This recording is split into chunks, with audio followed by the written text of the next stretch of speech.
So as you can see, I'm taking very small steps, right? And usually my the biggest issue with people that I help is that they believe that the steps are not going to be big enough or impactful enough, so why should they bother? And they may not really realize that that's what they're saying, but that's what they think they're saying. Now, let me say that as we're walking around this circle, it did not start out as a circle. It started out as a piece, as a pile of dirt. It started out as a pile of dirt that then became a spiral, kind of like cutting, like it's almost like a samurai, like, but it's not. It actually calls in the directions. There's the green goddess log direction. There's the direction to the back door.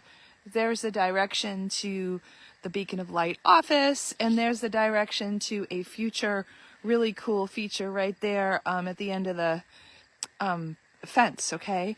But the point is that we did it step by step. We got the dirt, then we seeded it, we shaped it, we watered it.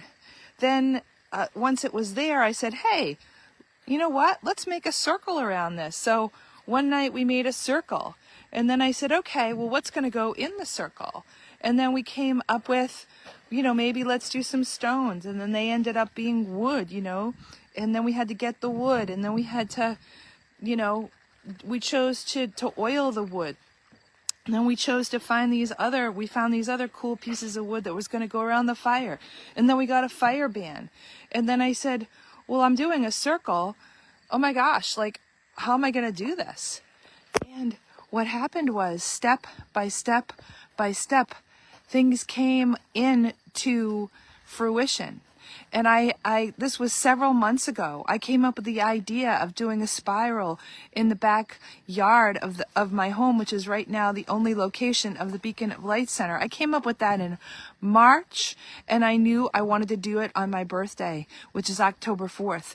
And I did, and we did.